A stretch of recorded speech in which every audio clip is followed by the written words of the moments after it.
Hi friends, உருளைக்கிழங்கு பொரியல் செய்யலாமா? அதற்கு தேவையான பொருள்: கடாய் வச்சு எண்ணெய் ஊற்றிக்கினாங்க. எண்ணெய் காய்ந்ததும் கடுகு சேர்க்கவும். கடுகு பொரிந்தவுடன் பூண்டை சேர்க்கவும். பூண்டு சிவந்தவுடன் வெங்காயத்தை போட்டு பொன்னிறமாக வறுக்கவும். வெங்காயம் பொன்னிறமாக வந்தவுடன் தக்காளி பழம் சேர்க்கவும்.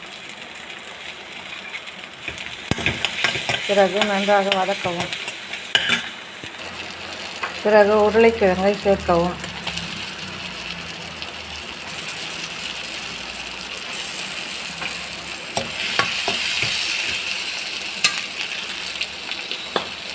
பிறகு தேவையான அளவு மிளகாய்த்தூள் சேர்க்கவும்.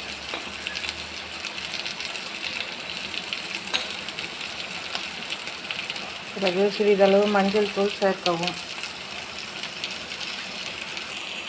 பிறகு சிறிதளவு கருவேப்பிலை சேர்க்கவும். பிறகு தேவையான அளவு உப்பு சேர்த்து நன்றாக மிக்ஸ் பண்ணி சிவக்க விடவும். இந்த மாதிரி மிக்ஸ் பண்ணிக்கினாங்க. அப்புறம் கேஸை ஸ்லோவில் வைக்கணும். நல்லா சகக்க விடணும். இதனுடன் சிறிதளவு கொத்தமல்லி சேர்த்து கலக்கவும். உருளைக்கிழங்கு ஃப்ரை ரெடி. இன்றைய சமையல்: சுட சுட சாதம், தக்காளி சாம்பார், திப்பிலி ரசம், உருளைக்கிழங்கு வறுவல். பிடித்திருந்தால் லைக் பண்ணுங்கள், ஷேர் பண்ணுங்கள், சப்ஸ்கிரைப் பண்ணுங்கள். வீவர்ஸ், சப்ஸ்கிரைப் பண்ணுங்கள்.